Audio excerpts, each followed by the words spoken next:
back from. This is usually something that he could easily shake off and juggernaut his way through it. But this time he wasn't able to do it because of the quick turnaround, and it wasn't really a full summer break. It was more like a little half of off season.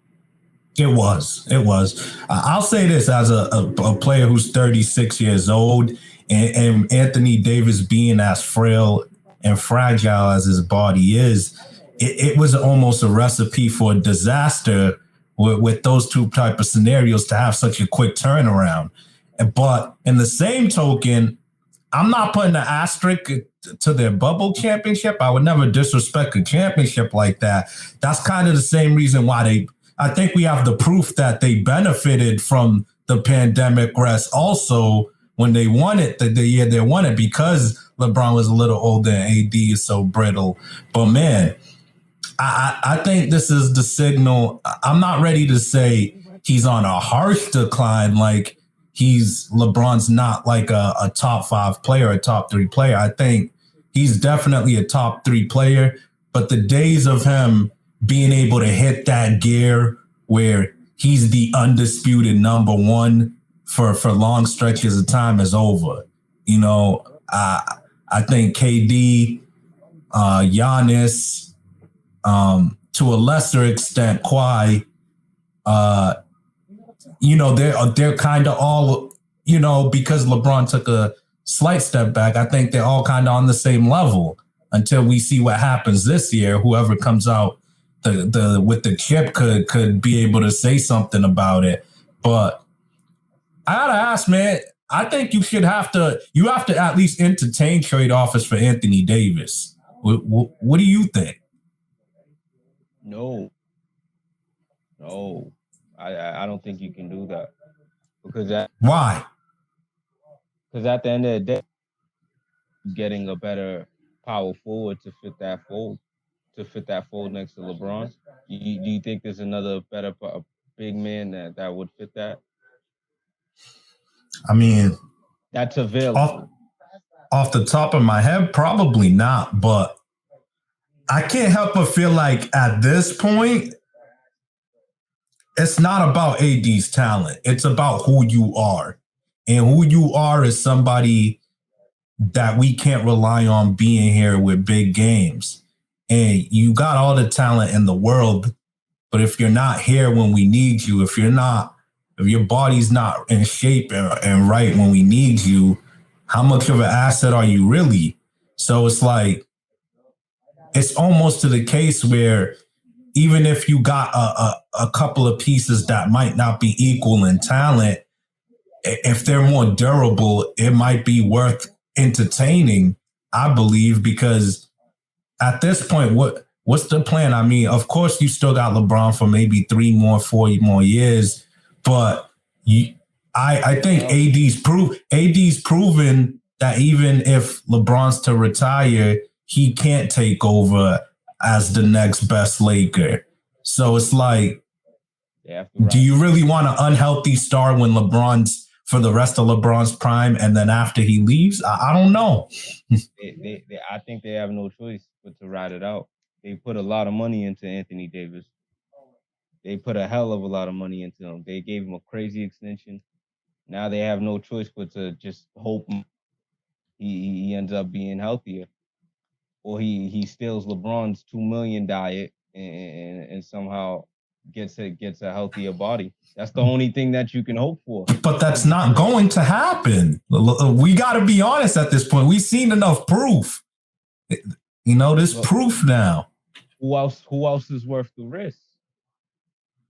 I don't see anybody else in the league that's worth the risk, because at the end of the day, when healthy, he is one of the best top 3 big men in the league.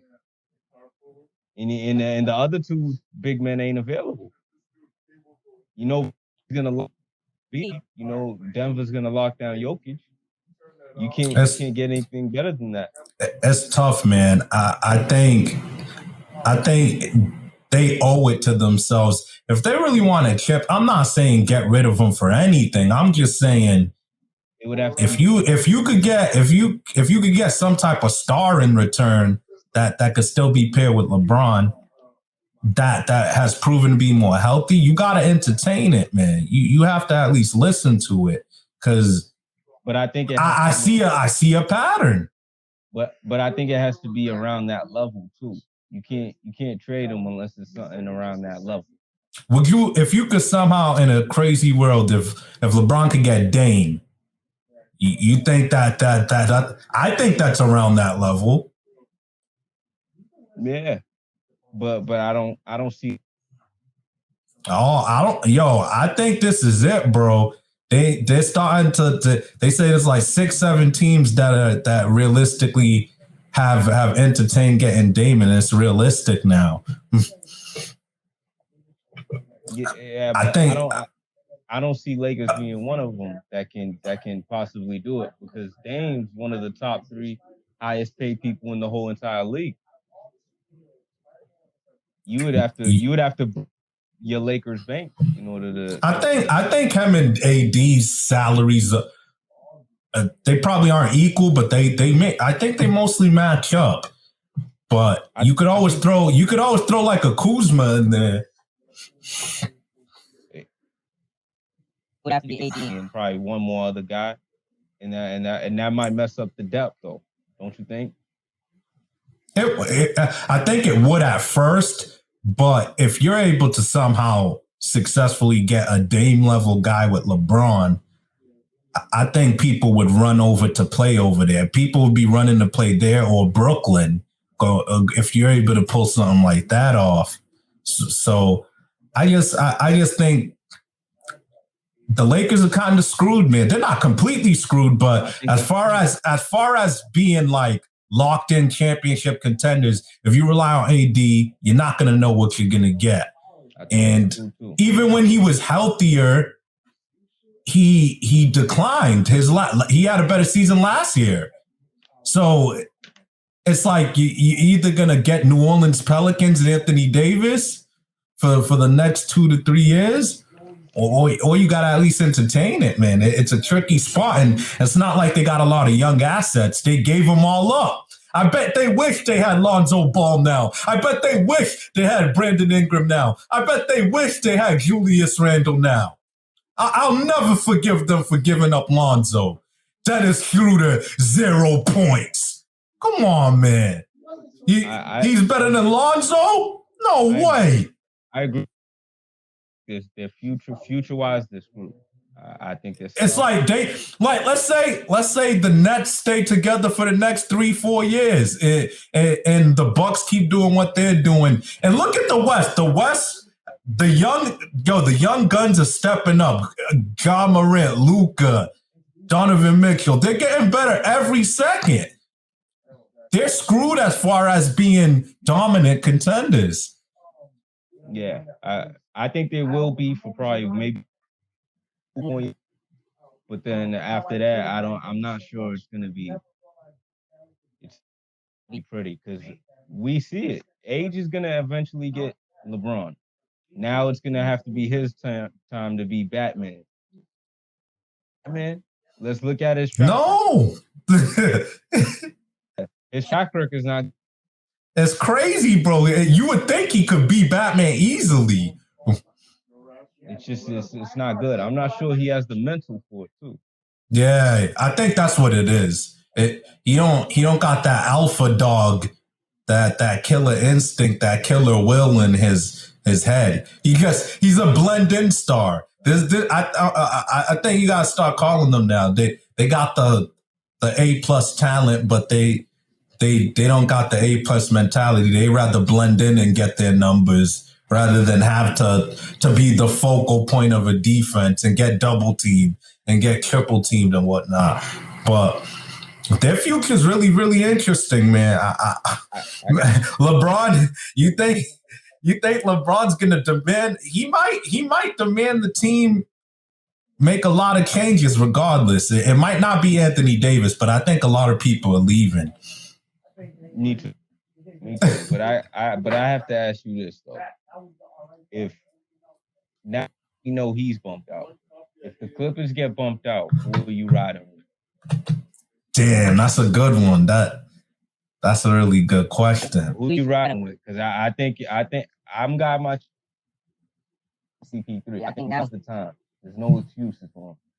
Now is the time for him and You know what? You know what? You're right. You're 100%, 1,000% right. I think because it's not looking good for the Clippers. But if I'm being honest, if it was to come down to Utah and Phoenix, I'm putting my money on Phoenix. I really have a lot of respect for Donovan Mitchell, but I think Devin Booker would be the best player in that series. This is his best chance of winning the championship, and closer to the end of his career. Like, this is his best team in quite some time. And man, Devin Booker, 47 points, 80% from three to beat the Lakers. I think our last episode, we were ranking him, John Morant, and Tatum, man. Now you see why I said I put him number one. 80% from three. The Lakers didn't know what the hell to do with this dude, bro. Yeah, if I'm mistaken, he only had one bad game this whole series. Yeah, only one. And this is his first playoffs ever. I think what's scary is Chris Paul hasn't even had an explosion game yet.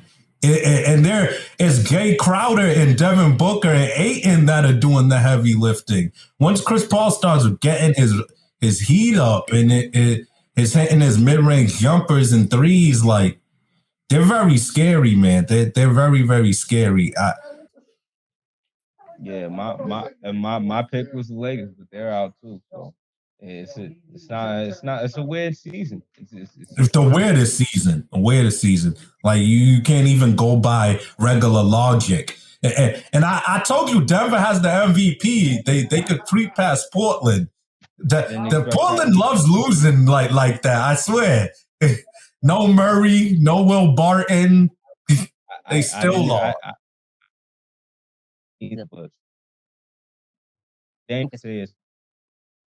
It's not his fault. It's not his fault. That's one guy who doesn't have a ring that I don't even make. I can't even make fun of him. He did all he could do. But I don't know, man. You ain't feeling a little antsy about this Bucks next. This is gonna be a hell of a series. You're not feeling a little scared. They're right. The Bucks are hot at the right time. No, you know one statistic I found out the other day that I didn't even really pay attention to. They never seen this team with all three of them. They don't know what's about to hit. Yeah, they be scoring a combined 102 points amongst the three of them, bro. They're the first team to do that in the playoffs, score 100 plus amongst three people. They're not fair. They're not fair. They're really not fair. I don't think the Bucks have enough to. I don't think they do. Even though those guys are looking good together. Middleton's looking crazy. Holiday's looking like the piece that they needed. But still, I don't think those dudes have the scoring abilities to almost match it. I don't think 7 games? No, 6. Damn. I'm going to 6. I think this is gonna be. I'm expecting almost a classic, honestly. So I'm gonna say 7. I think it's gonna be a memorable series. Really? 7? I'll say Brooklyn in 7. You think they can hang in there for 7 games? Yeah, I think they're hot at the right time. I think Jrue Holiday was big. I think that in a series, Jrue Holiday will bother. He'll cancel one or not every game, not every possession, but he'll help cancel and slow down either Kyrie or Harden. What I'm worried about is who does Kyrie guard, on the other end. And when they play small ball and Giannis is at the 5, they're gonna really, really suffer on that on a matchup like that. If they put Giannis at the 5, they're gonna suffer regardless.